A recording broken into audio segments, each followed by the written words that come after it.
Check, check. Hello, everybody, beautiful people.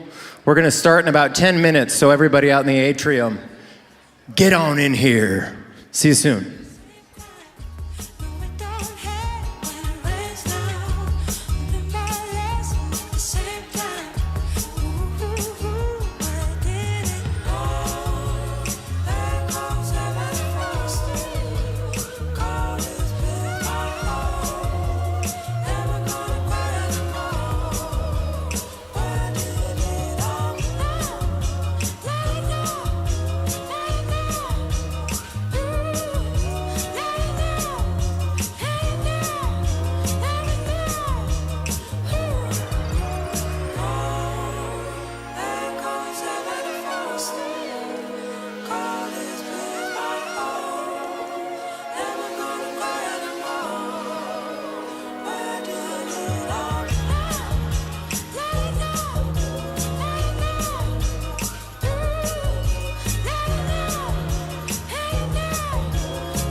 Good evening, everybody. Welcome to Night of Hope. Welcome to Valley Church. If you could do me a favor, if you're able, why don't you stand on up and find someone you haven't met yet and welcome them to tonight's Night of Hope and say, so good to have you here. It's good to see you here.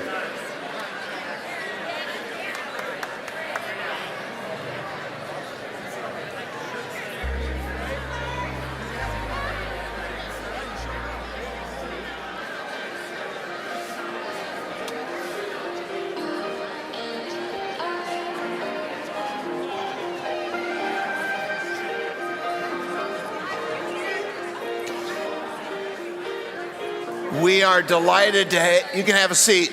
We are delighted that you could join us tonight. My name is Quentin. I'm one of the pastors here at Valley Church, and it's been my honor to be a friend of Joe and Karen Johnson and their entire family. I think most of you know Joe and Karen, the founders of Change Course, and I've known them for 32 years, I think we figured out.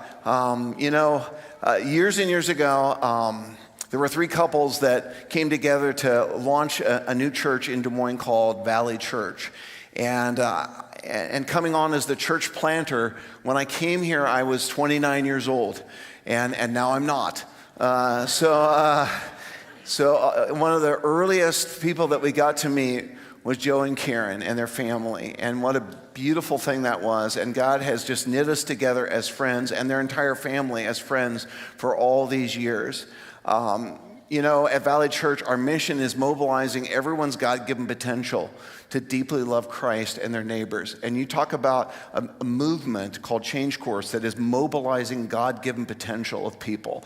And I just love it. We love being partners with Change Course. Recently, in the last year, Valley Church has launched an initiative called Make Room.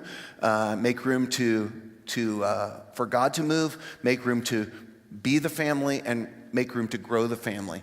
And as a part of that initiative, and you see a lot of, apologize for all the construction going on around here, but as a part of that, one of our first steps was to launch a compassion initiative, and our partners in that compassion initiatives are Change Course. We so believe in what they're doing. They're going to share about that tonight. I know that you are going to love hearing the stories, the passion, and the impact of this incredible ministry.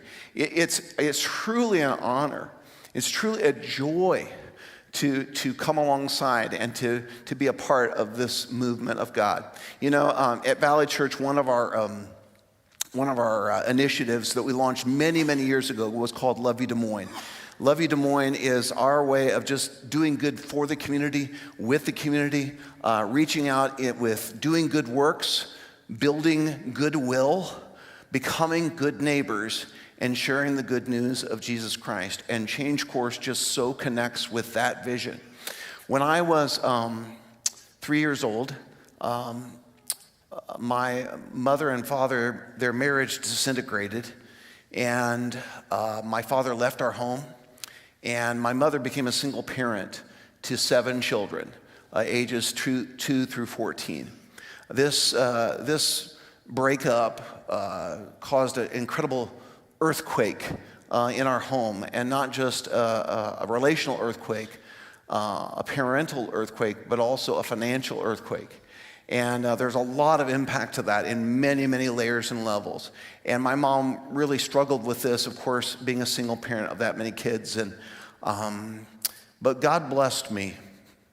God blessed me because he gave me a neighbor, a good neighbor, a man who knew Jesus, and his wife as well. And their names are Bill and Charlene. And Bill and Charlene just befriended me as a young boy and continued to build a relationship. And over the years, Bill and Charlene really became a second family to me. Bill became my second father. And he poured into me, and he did so many things for me. They both did. They helped me to learn a good work ethic. They helped me to learn to be able to get jobs. I actually, Bill got me my first summer job. And so he helped me to have that kind of breakthrough. And I was so blessed. And along the way, that family, who were my neighbors, and he was also my high school math teacher, introduced me to Jesus Christ. And it was through their influence that I never could have seen myself as a follower of Jesus like what happened, or to be in the ministry and the pastorate, but God had other plans. And it was all because someone took the time to befriend me. Someone took the time to pour into me. And so that was been a part of my heart for all these years going back. And that's what I love about Change Course. It's the very same thing that I experienced as a young man, having someone who could see me with the eyes of Jesus and say, I believe God has something special for your life, and I want to raise up that potential that God has within you. And he did practical things, and he shared spiritual things, and it was just absolutely amazing. So we're going to have a great time tonight. I want to introduce also a great video of a story that tells a little bit about what Change Course is all about, and just welcome you here. Can we give a big cheer for Change Course, and then check out this video? All right? Enjoy.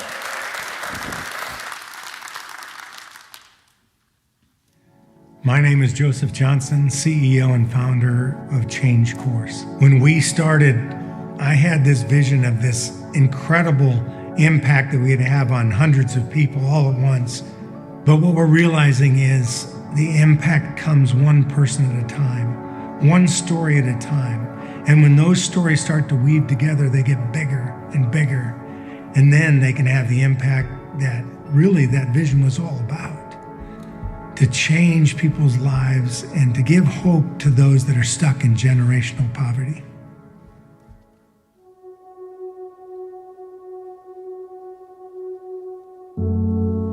I got hooked on meth when I was about 21, and the next 5 years just kind of blew by in a blur. At a pretty early age, I started cutting.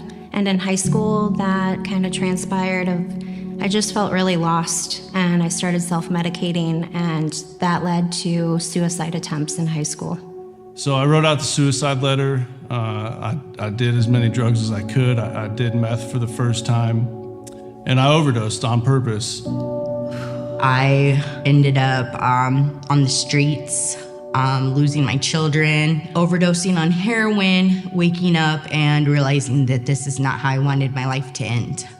On the day my daughter passed away, even though I had my mom and my dad together in the room for the first time in many years, I felt alone. I was battling addiction with methamphetamine and human trafficking.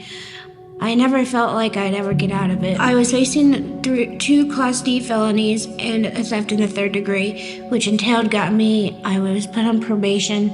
Just getting out of prison, I was living out of my car during the wintertime, got into a toxic relationship, started shooting drugs, and I just felt helpless, to the point where, my only choice was either end it all or find something different.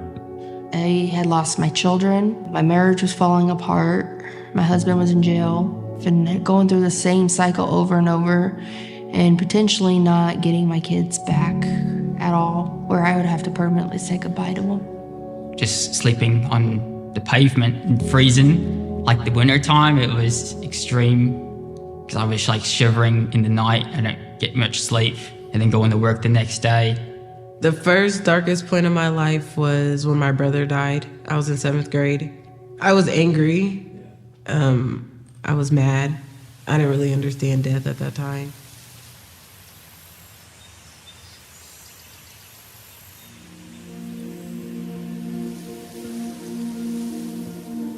I actually wasn't looking for Change Course. Change Course was looking for me. I found them at a park. Literally, I went to a baby event at a park, and I said, "How can you help me if I've been to jail?" And she's like, "Well, we have a program to give people a second chance at life, to do better, to be better." Like, this program has definitely helped my mental state of mind. It has helped me change the way I react to people. It has changed my reactions when I get mad in situations. It has changed the way that I talk to my children. It has changed the way that I even talk to my mom.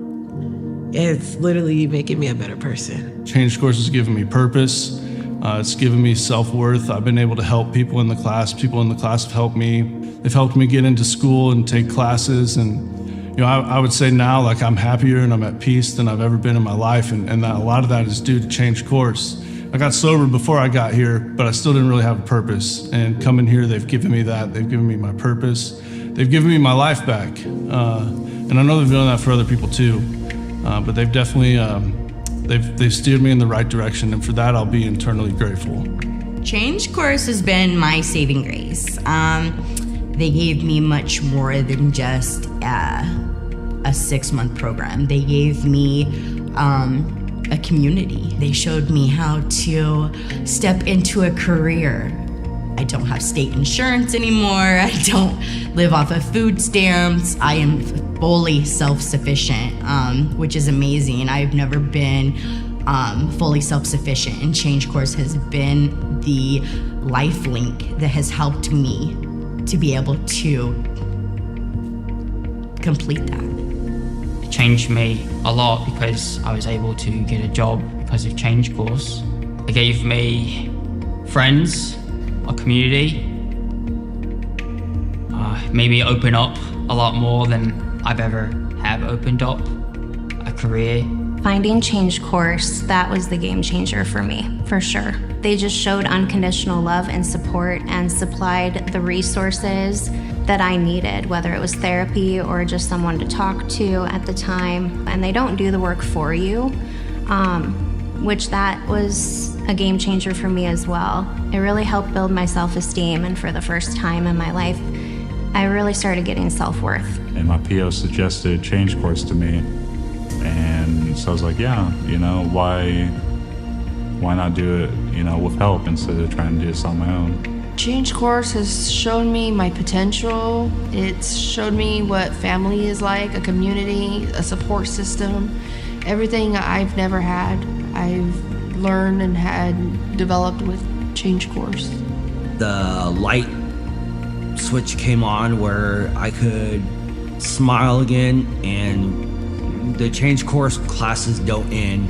The family continues. We still go to church together. We still sit next to each other in the pews. Even though we're not biological family, we're still family. And since Change Course, I have gotten a job through Hope Agencies. I am living on my own in my own apartment, and as of today, I have 1 year sobriety.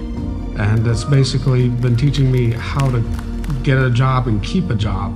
That's what Change Course has done for me so far, is just teaching me coping skills to help with stress on the job, coworkers, learning to be more professional. My name is Matt. Change Course to me means freedom. My name is Amber Wood, and what Change Course means to me is success. My name's Ricky, and Change Course to me is family. My name is Tiffany, and Change Course means the next step for me. My name is Stephen Floyd, and what Change Course means to me is community. My name is Shalia, and Change Course means prosperity to me. My name is Bradford Manfredi, and Change Course has changed my life. My name is Alicia. Change Course to me means hope. My name is Robert Lee Huddleston. Change Course is a new beginning and a new family. My name's Amanda, and Change Course changed my life.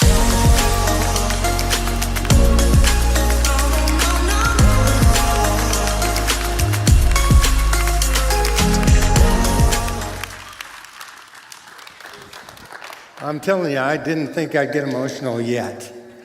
But seeing those beautiful people and seeing some of them here in the room.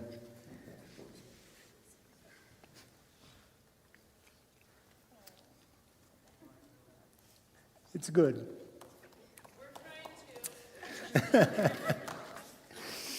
One thing that we did, we knew that there were people who struggled.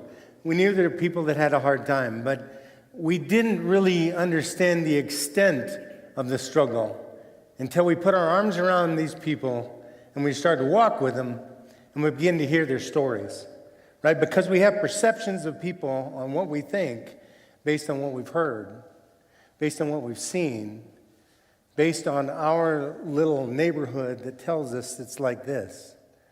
But I want to tell you something. When you go down there and you spend time with people and you hear their stories, you completely change your view. And it'll never be the same. So I want to share with you the problem. Let me show you some of the poverty statistics here in Iowa. They're just remarkable because we don't even understand this, right? A little over 11% of Iowa's population lived below the poverty line in 2023. 19.5% of jobs in Iowa are low wage, $26,000 or less. 27.5% of working families in Iowa are below 200% of the poverty line. 26% of Iowa's households are asset limited, income constrained, employed. They call that ALICE. That means that they earn above the federal poverty level but can't afford the basics of living. Iowa ranks 11th in the nation for children in poverty. We can't solve poverty by throwing money at it. You have to walk people out of that. You have to embrace people. You have to love people through that and begin to understand why it's happened, and let's solve the poverty issue, and we'll talk about that further. Now let's look at addiction. This one hits home for Karen and I because we had a son, as you know, Bradford, that went through this. So we understand this a little bit more, but the statistics are just crazy. Matter of fact, in the last 2 years, 18 of Bradford's friends have passed away because of substance abuse. 18. A record 449 Iowans died of drug overdoses in 2023. That's a 34% rise in Iowa drug deaths over the previous 2 years. Alcohol deaths are up 45% from 2019. And what you're seeing is, when I'm talking about these statistics, you heard on the video the struggles. You heard these things that were issues in their lives. Suicide in Iowa, 574 deaths in 2022, 13,165 attempted suicides. 40,000 people made a suicide plan. And 131,000 people had serious thoughts of suicide. In 2022, the majority of violent deaths in Iowa were classified as suicide, 81%. Now we look at incarceration, and this one hits a little bit home too, because I understand that, and many of you might know my story, but back 30 years ago when I got out of incarceration, I needed a job. And fortunately, Valley was that community that came around my family and I and said, we're going to help you through this time. While I was away, they made sure the family was taken care of and okay. And when I got out, one of the people, the crazy thing is, the individual who owned the financial firm that I caused so much trouble in was the one who recommended me for the job out of prison and talked that person into hiring a felon. It's wild.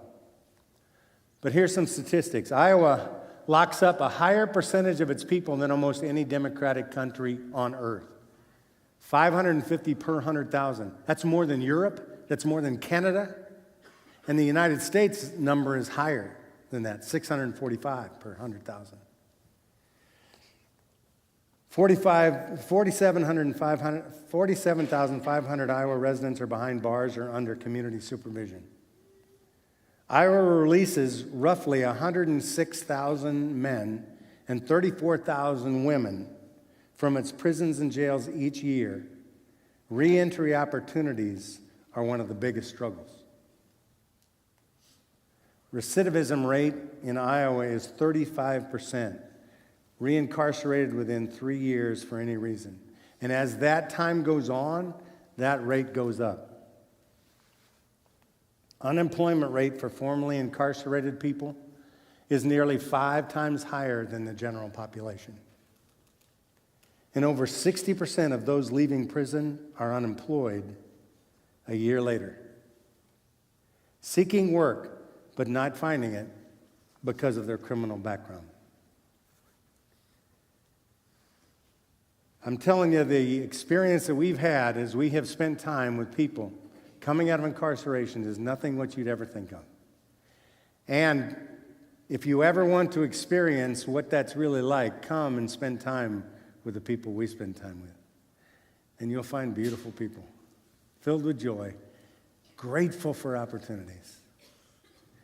And so one of the privileges that I have had in having this opportunity to do the Lord's work this way is to meet people that God has sent to me.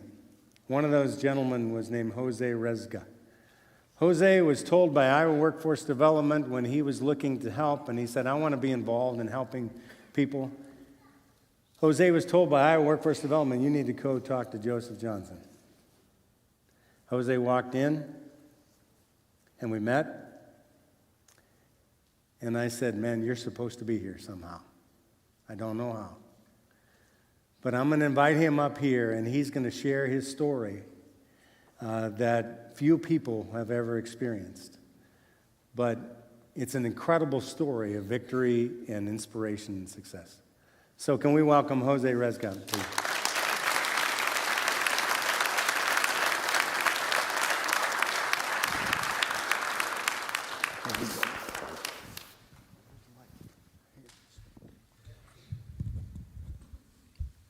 Good evening.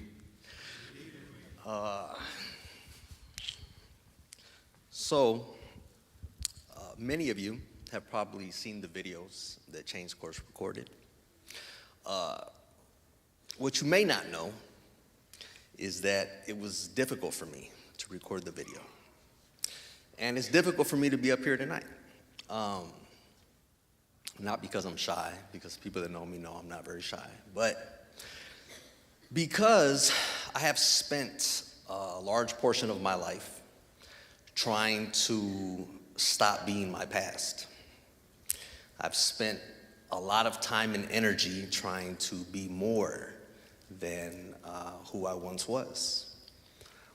And yet I'm up here, and yet I do these videos, and I'll tell you why. Joe. I'll tell you why he inspires me. Because I think it's very beautiful when someone begins a conversation by showing you their flaws.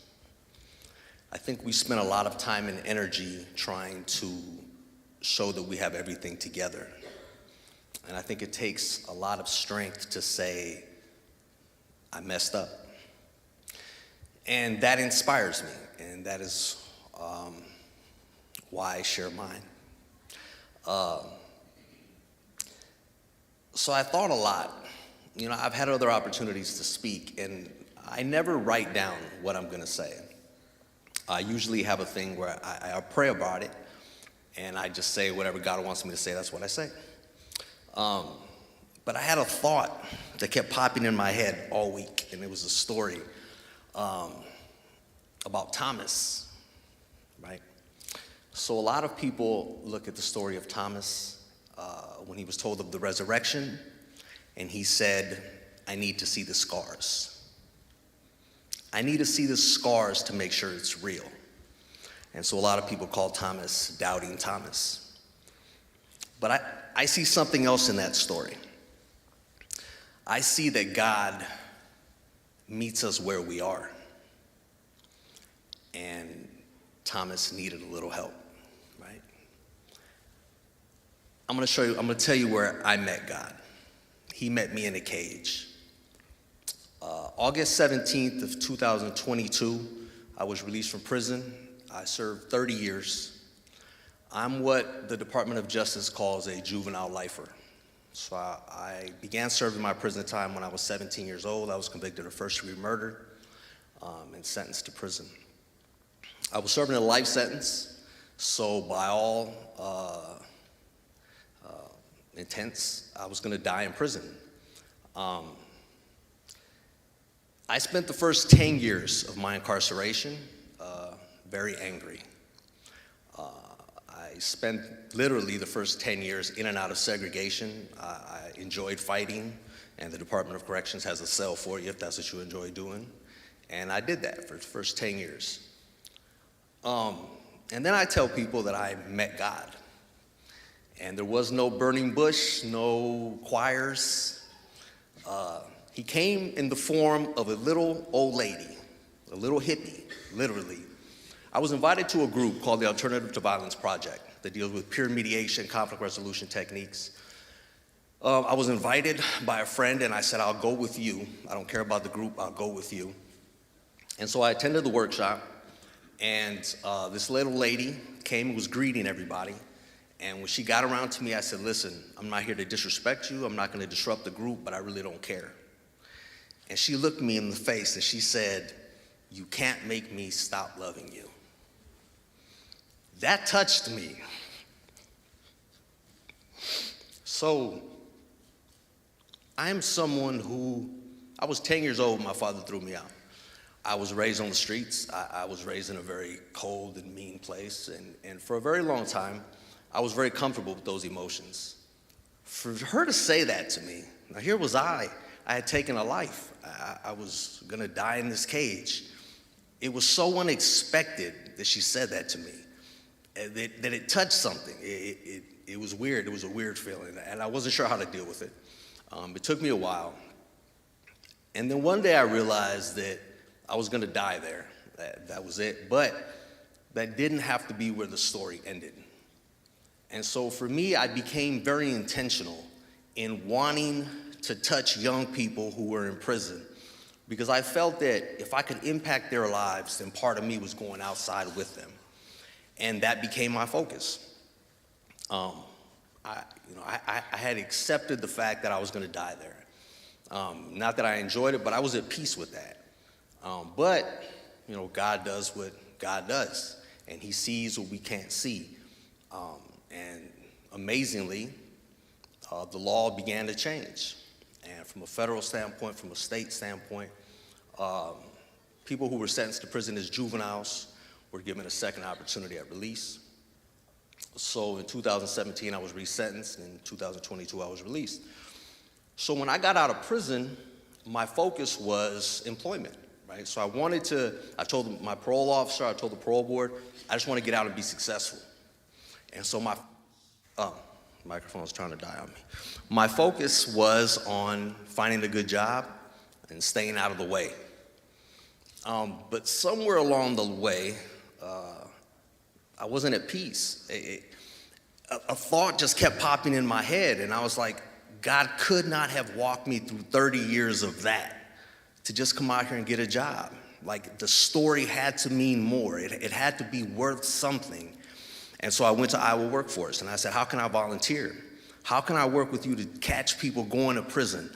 How can I help in that process? And he directed me to Joe. And so I met Joe.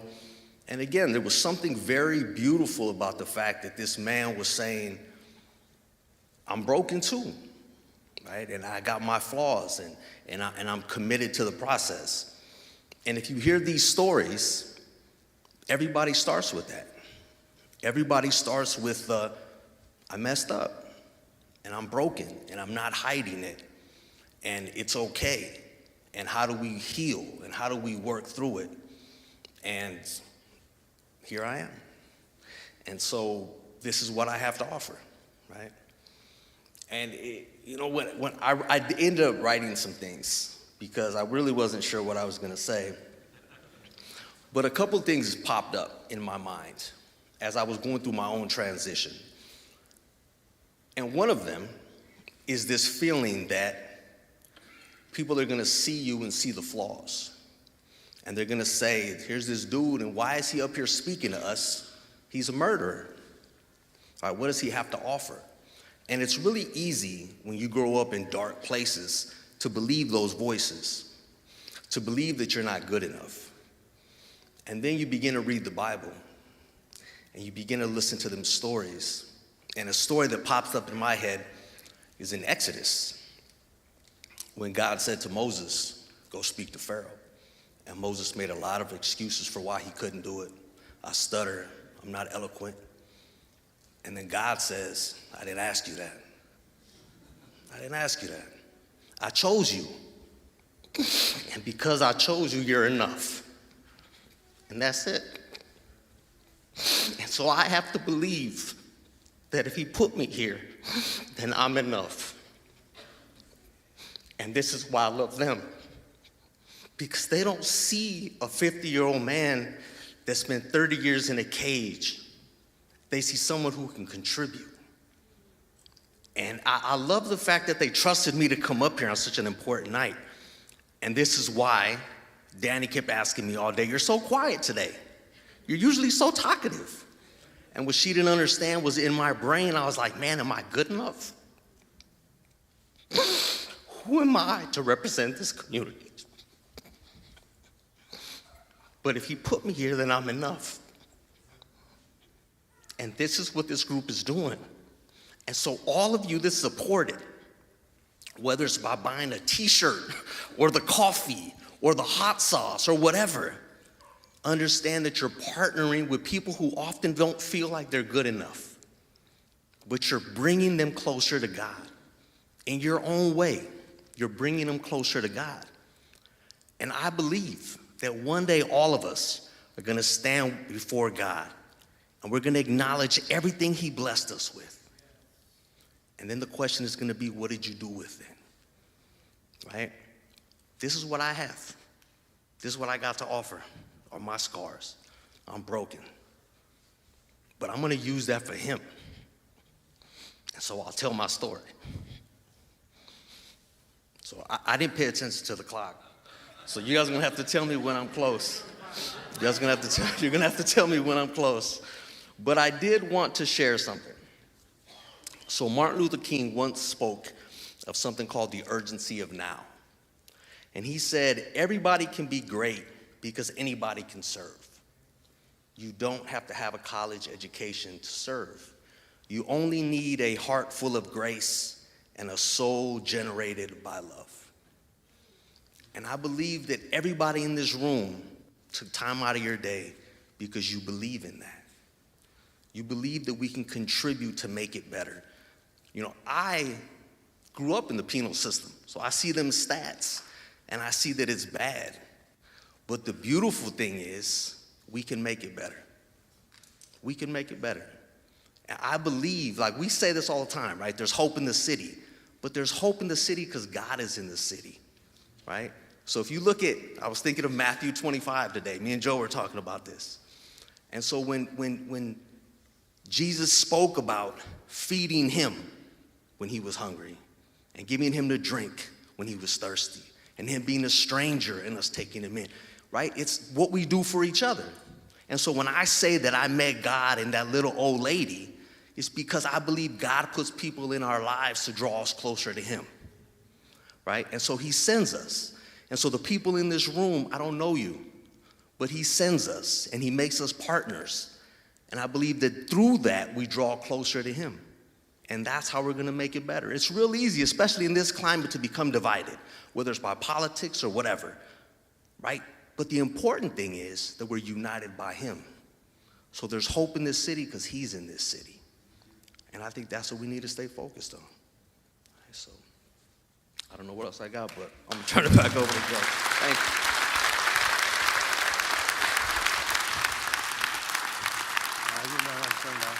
I love you, you know. I love you too, brother.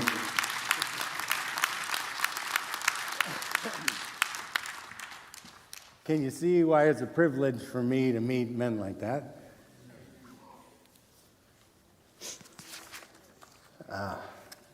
Okay. Now, one thing that what's happening is that we have Jose, who is now working. Jose is there it is. Jose is now working with Alternative to Violence Project and running that for us, so that we can bring people that have struggled in the legal system before they get into heavy incarceration. And you can imagine the impact that he has in their lives, right?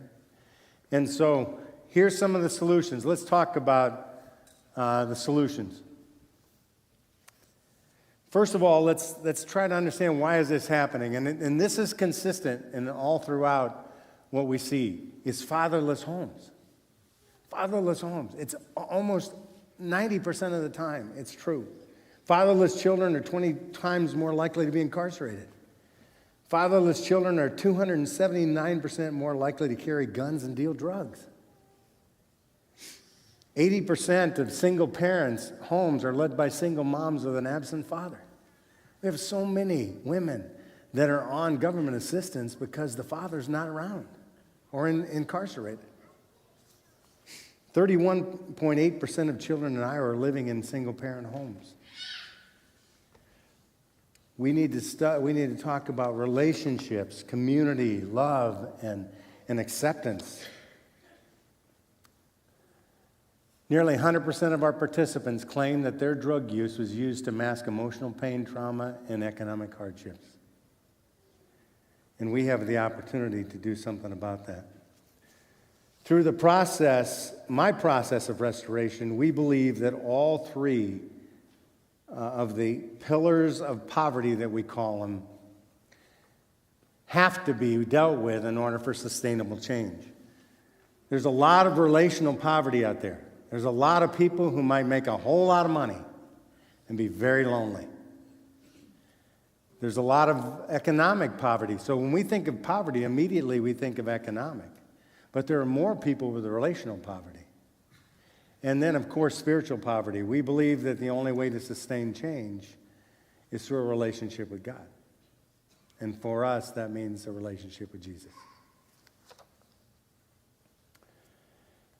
John Perkins said this: "There is no reconciliation until you recognize the dignity of another until you see their view.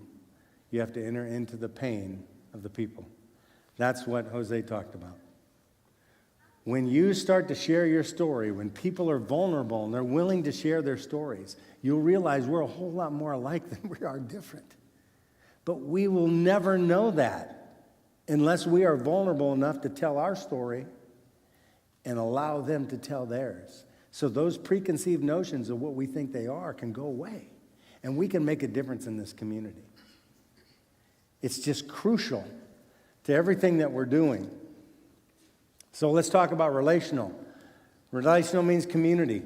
I happened to have a community when I came out that wrapped their arms around us and got me an opportunity with my first job. And then God blessed those jobs over 26 years. We need to have non-judgmental love. Oftentimes, I've said this before, I never thought I'd spend as much time as I do with drug dealers. Right? Because your perception of a drug dealer is this crazy, wild, gun-toting person. When a lot of them, they're just insecure boys. They've been taught that, and that's how they're making money. But we have this perception. Intentional encouragement. Do we take the time to look at somebody and see the beauty in those people? Do we make it a habit of looking for the beauty that God created in every person?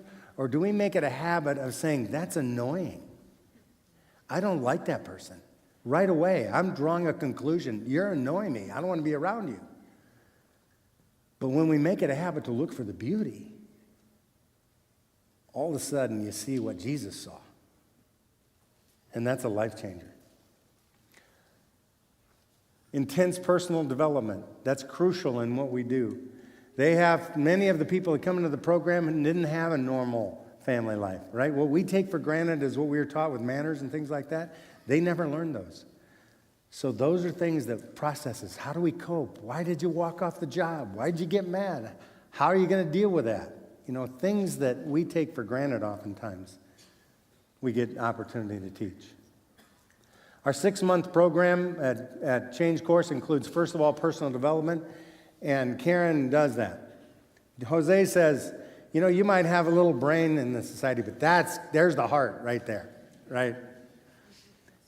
Because she loves these people, and she's like a mom to them. She puts her arms around them, and every one of them in the program will say, oh yeah, Mama Karen. She'll chew you out and then hug you, right? And I do that, and they walk away from me.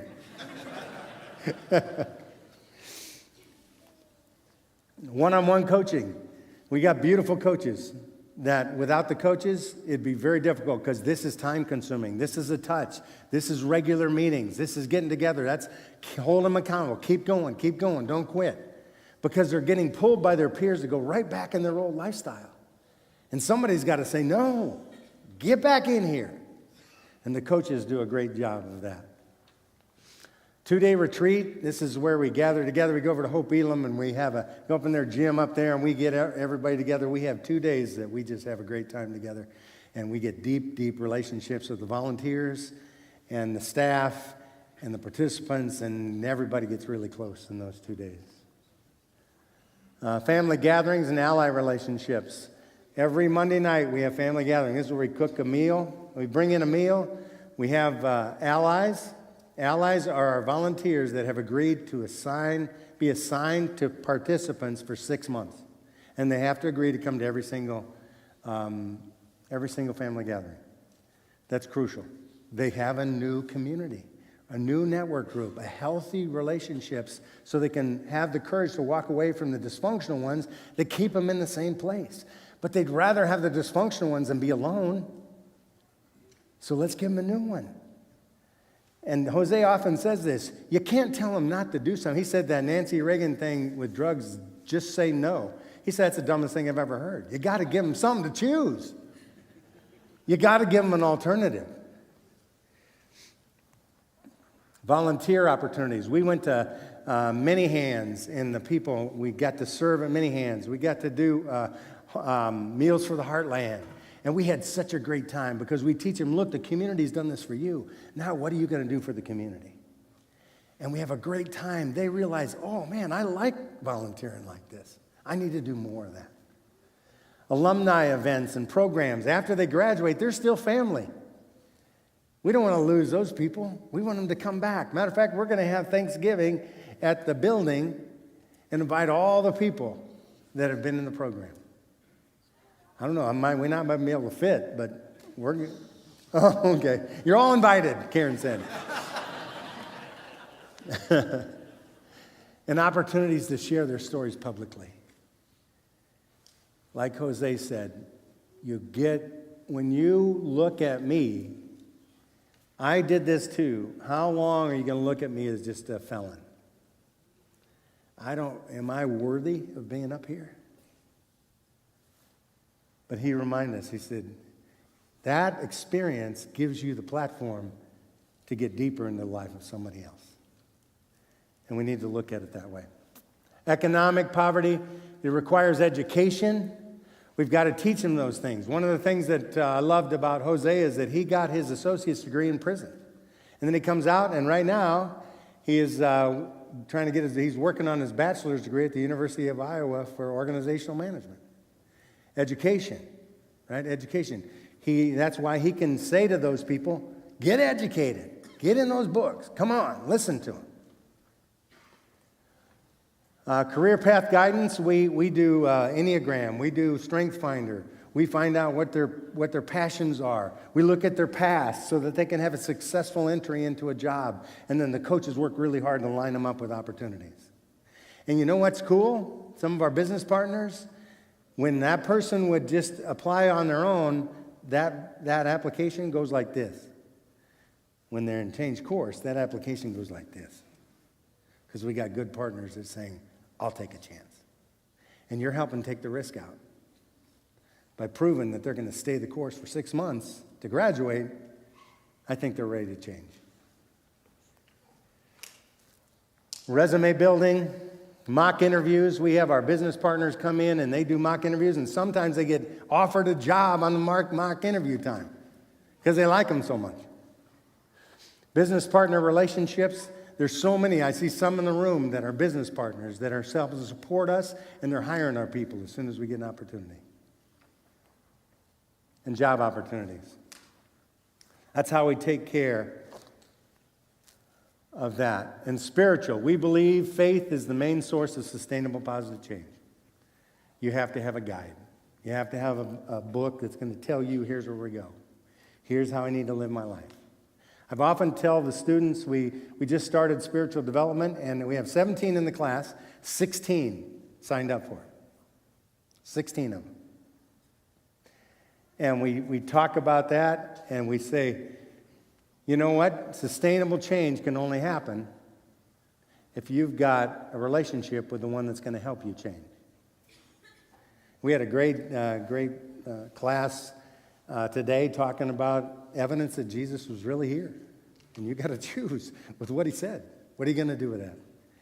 And they respond. The cool thing about broken people is they'll talk about anything. They're not scared to talk about this stuff. There's no mask on. I don't care what you think about me. Nobody thinks I'm worth anything anyway. And you see the beauty come out. Oh, man, it's just powerful. 6-week spiritual development program, we talked about that. Church involvement. Valley, Cottage Grove, Lutheran Church of Hope, Hope Elam. Those are the main churches that we really work closely with that welcome our people in, that would love to have them in. We've had them in. People who want to go to church, we recommend. Those are 4 solid churches that will teach you the truth. And we love those relationships. Here's our verse. That is why what we do, what we do. The Spirit of the Lord is upon me, because the Lord has anointed me to bring good news to the poor. He has sent me to bind the brokenhearted, to proclaim liberty to the captives, and the opening of the prison to those who are bound. That is what Jesus said in Luke 4 when he opened up the scroll in the synagogue. And he said, today, it's been fulfilled. If you want to know where would God have you, I can tell you that you're not going to go wrong if you're with the poor, if you're with the brokenhearted, if you're with the captives, and if you spend time with the prisoners. you won't lose. Because I can tell you, if Jesus was here today, that's where he'd be.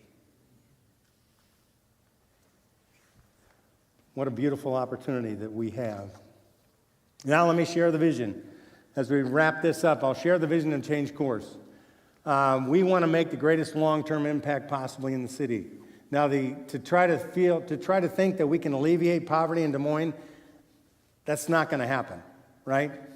But we know we can make a difference, and we can do it maybe one person at a time. We like to have 100 graduates per year. That's our goal. Yeah, I'll share the building that we're in, but we'd like to have 100 graduates a year. We would also like to train other Iowa nonprofits to do what we do. Train them in the system so they can replicate our program across the city. I've been asked to bring this course to Waterloo, Cedar Rapids, Iowa City, Quad Cities. When I go speak at some of the prison reform, prison reentry conferences, they're saying, why aren't you coming to our town? We think, you know what, why don't we train people up there? Bring them here, train them what we do, and let them do it up there. We can multiply faster. We can have a greater impact. We've learned things doing this. Let's share it. Let's help others do the same thing all around the state of Iowa. By the end of 2026, we hope to have developed 240 individuals and their families out of poverty and sustainable employment. That's our goal. It's a big, hairy, audacious goal. But you know what? Sometimes that's the perfect goal for God. Another thing that's really cool is that we have been asked, Jose and I have been asked to be a part of the Polk County Justice System Partnership, and I was asked to chair of the Criminal Justice Coordinating Council Subcommittee on Diversion and Deflection. You know the cool thing about Change Course? Nobody cares whether you're conservative or liberal. They don't. They do not care. They don't even ask. The Polk County attorney just loves us. And she put her arms around us because, you know why? Because it's making a difference. Because it's changing lives. And that's why it changes. That's why they don't care. Because how can you argue with a person coming out of poverty and getting a $43,000 a year job and benefits? You're taking them off of the government role. Because they haven't figured out how to get out of it. And so they're stuck in this cycle where they say, oh, well, I can't get a job. I make $3 more an hour. I lose $4 in benefits. I might as well just have another child out of wedlock because I get another payment. The government's taught them how to play the game. So let's launch them out of that. So here's what else is cool. We connect the justice system and nonprofits. This is our goal in that subcommittee. We're connecting nonprofits and the justice system to work together to divert and deflect individuals from long-term incarceration through programs that give individuals opportunity. I get to bring nonprofits into the justice system. They get to hear about them, and they get to start sending people to them. That's cool. That's cool. Jose is on 2 boards, the ICHIP, the Iowa Consortium of Higher Education in Prison, and PEP, Prison Education Project. It's about an educational development before release. They've asked him to be on 2 boards to help them bring higher education into the prisons. Is that cool? Right? You think he's got value? You know you do.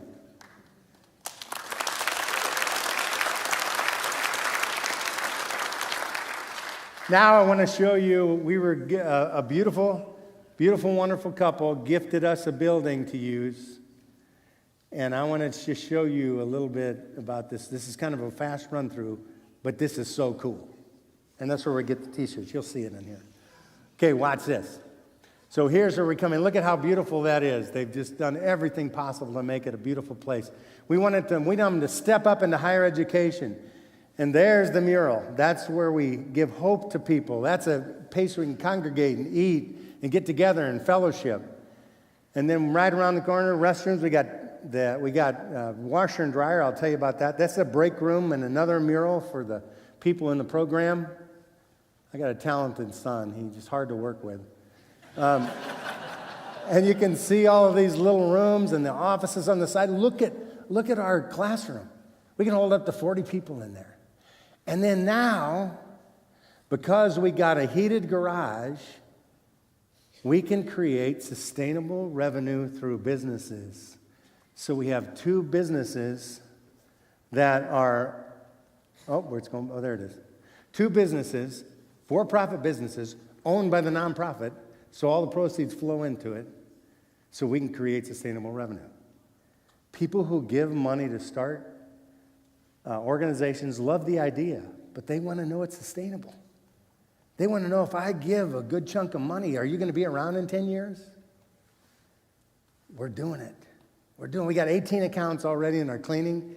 We've done a whole bunch of cars. It's kind of died down on the auto detailing right now because of the season. But we got a heated garage, so if you need your car detailed, we can pull into our garage and sit in our beautiful kitchen and do it that way. So we have these 2 businesses, Change Course Cleaning and Change Course Auto Detail. So we can sustain this effort to have a long-term impact in the community. Man, it doesn't get a whole lot better than that. Well, let's see where we are. Let me do some shout-outs before we go home. Ministry, nonprofit, and corporate partners. A lot of you in the room are partners. I see Brian back there, and Nikki, and Quentin, and there's a lot of other nonprofits here in the room that help us out, that come alongside us. We're grateful for volunteers and staff. Man, we couldn't do it without the allies. John Dillon's crazy volunteer. He is like, I can't take a break. Don't tell me I can take a break. I got to come back to the next class too. And I see Tori there, and I'm just so grateful for so many people here. Graduates and current participants, would you guys stand? Would you guys stand, the people that are in the program now?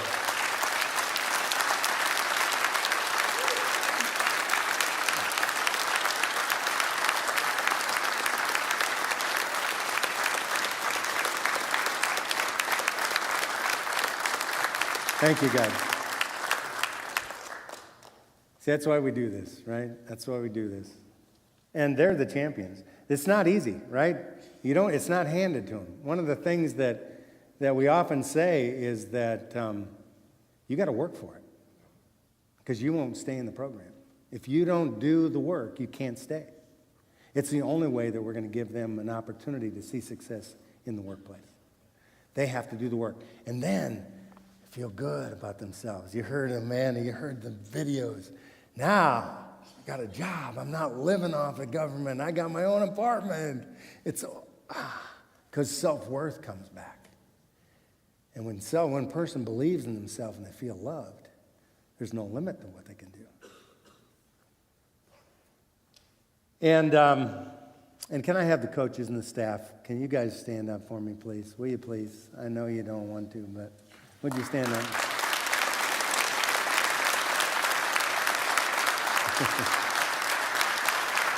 Thank you. These guys are all in. They're all in. I know they can make more money somewhere else. I know that. My son tells me every day.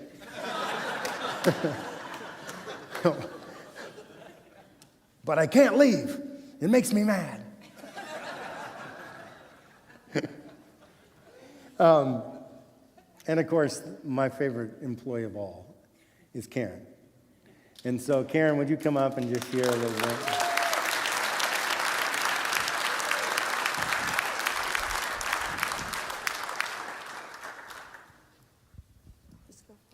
Just go for it, babe.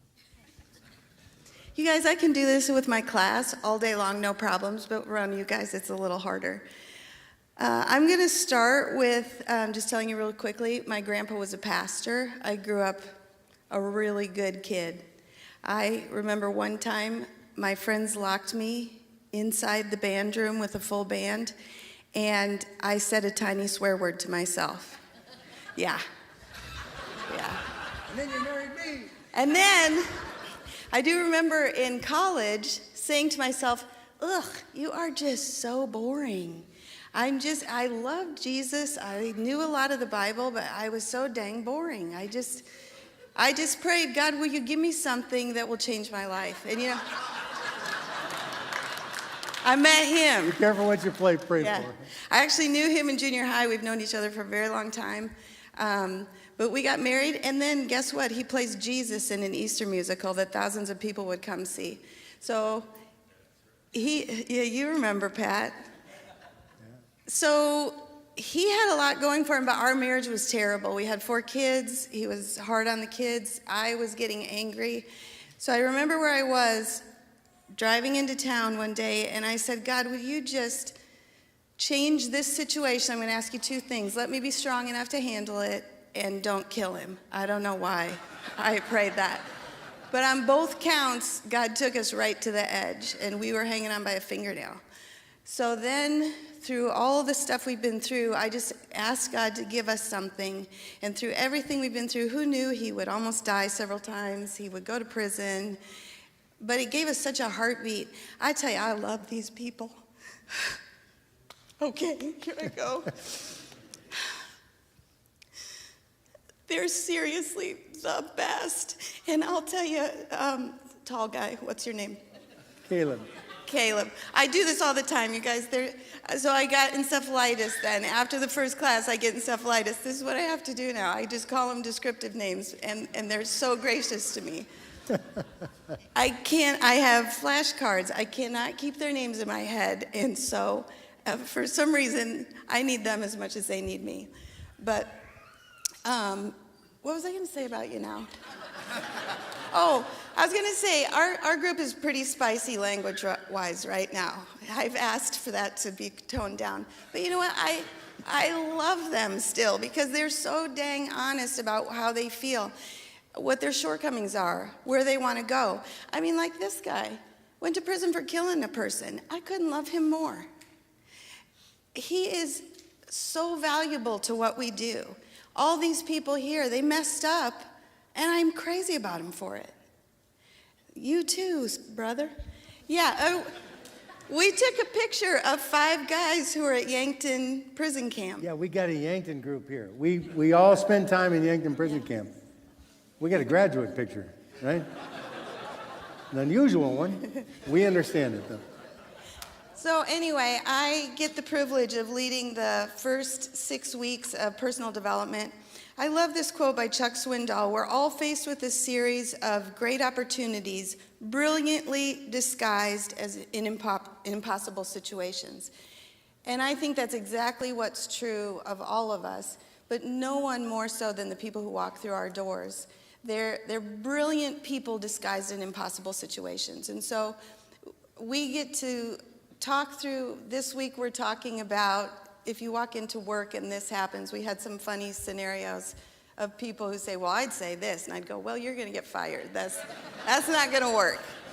But we had great talking about it. And it gives you a free space to share, well, this is what I would feel like saying.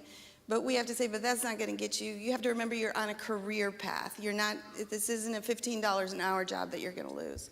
So that's my privilege. That's what I get to do. And you're beautiful. Get out. Stop. Stay up here with me, will you? All right, Icky Som, I'd like you to come up and pray us out. And Quentin, would you come up too with us? And Pastor Brown, would you come up? Oh, wait. Oh, we're way back. Sorry about that. I don't even know what I'm doing here. So I can go sit down. All right, so Bradford, I need to call you up.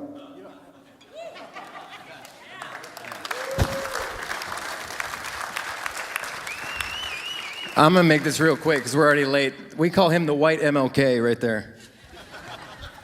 Okay. I was up in Minnesota. I had just gotten sober when my dad kept calling me, hey, man, you got to come down and work with us. I said, no, you can't pay me enough.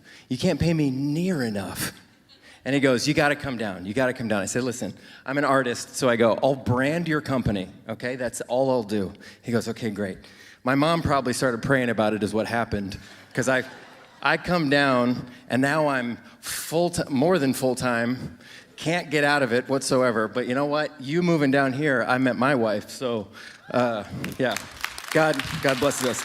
Anyway, So he drags me into the company, tricks me in, and then he goes, and then my mom, I walk into the place, and I go, this isn't gonna work. We gotta make this way brighter, because it was just a white building at the time. So I got to paint this crazy mural up here. I painted another mural. Thank you. Thank you. And that was the fun part. But then I started going crazy in my head, going, Dad, we should make hot sauce. And he goes, that's stupid. Let's do it. So we did. And I said, hey, then my mom said, I'd like it on a mug. So we put my mural on a mug. Then all of a sudden we get all these great vendors coming to us going, you know what, I got coffee. You guys want coffee? I said, let's make some coffee. Here's my plea to you. We made all these, I need you to buy these, okay? Because I'm only allowed to make this crazy stuff because with the promise that we'll make our money back. But I do want to say every single dollar that we make off of this, none of it goes in our pockets. Every single dollar that we make off of anything that we sell out there goes right back into our program. None of us make any money here. We've had a couple people leave our program and go, they're just in it for the money, and we just laugh. I don't even remember what money is. But we do it because of these people. Every single day, we haven't slept in 2 years? That's why we cry so much. We're so emotionally frazzled. We have nothing left. But I will say that everything that we do has one thing in mind, and it's these people. And there's nothing there. We've learned, I feel like we've grown more than half the people that have graduated our program. I get to work with my dad and my mom, who is the only reason I'm alive, truly. Truly, Mom, it is, because of your prayers. Because I almost died of multiple overdoses and stuff. So anyway, we'll skip that, but please buy some merch out there, you guys. Please. Thank you very much. It is now my pleasure. We're running over a little bit. It's my pleasure to invite up one of my favorite people on this planet, James Green. I love you very much, brother. Come on, I'll leave this up here.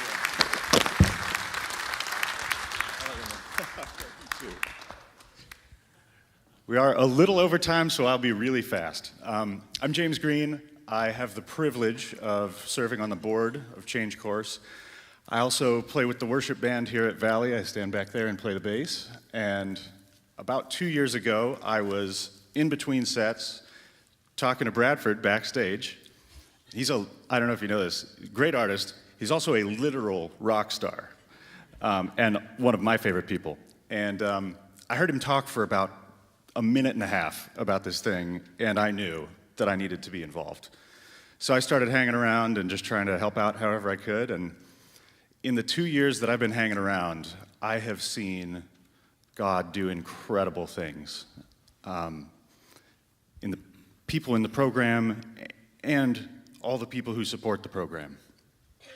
And you've got to hear about some of that tonight. You saw that amazing video that we started with about just the coolest stories. And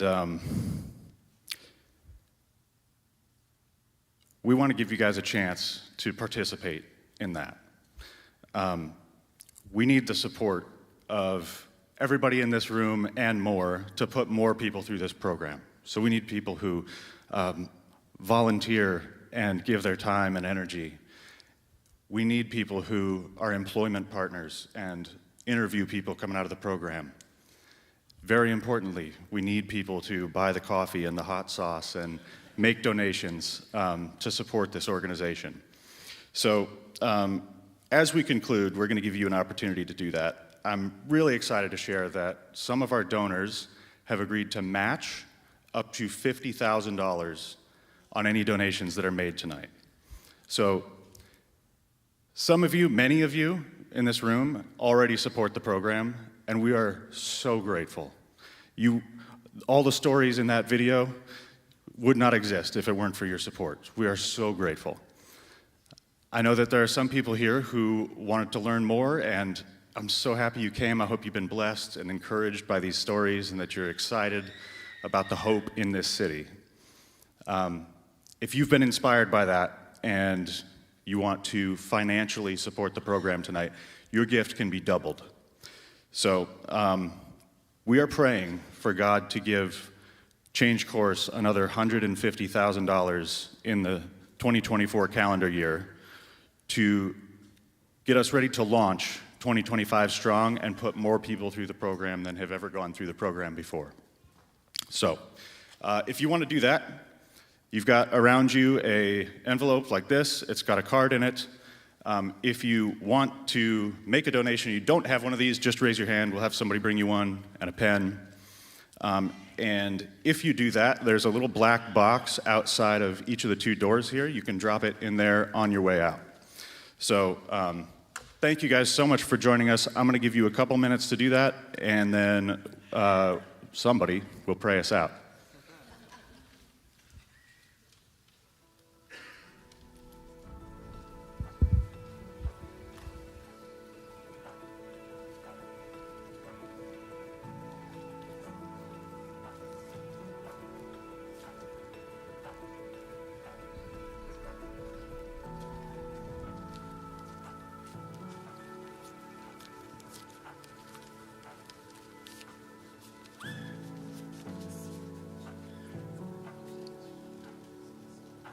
Back here with pens if anybody needs one, so just wave.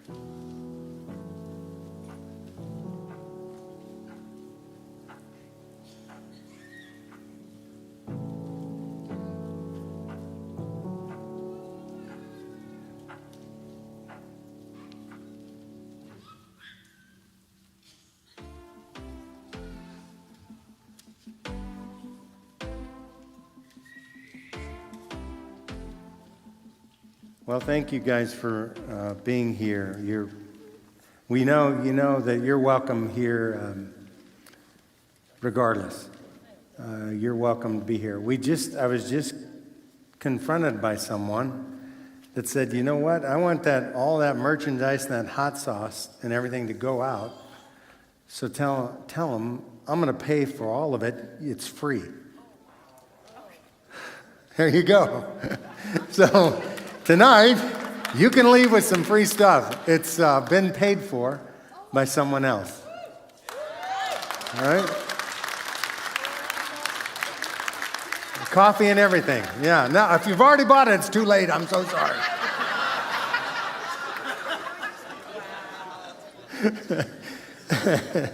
Okay, now I'd like Icky and Quentin and would you come up, Pastor Brown, too? I'd love to have you guys up here. These 3 guys have had a great influence in my life. Karen, would you come on up too, please? And I've asked Icky if he would pray us out. But I thought the cool thing about Change Course is that churches partner together to do this too. And so you got 3 different churches here that are partners with Change Course. And 3 incredible, godly men that serve the Lord with all their heart, soul, mind, and strength, and have influenced Karen and I numerous ways with their wisdom and their love and their kindness. And so I'm grateful to have everybody up here with me. So would you pray, Icky? Pray us out. I'm a little ticked. I actually bought a bag of coffee.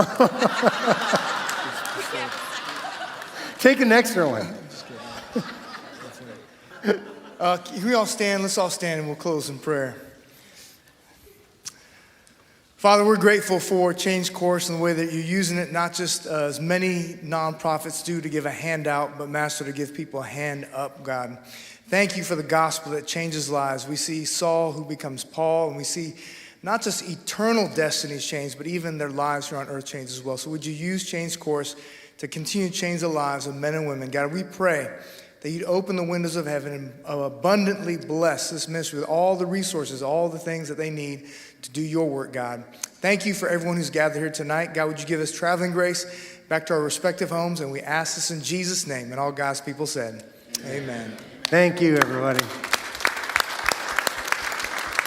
Thank you, Quentin.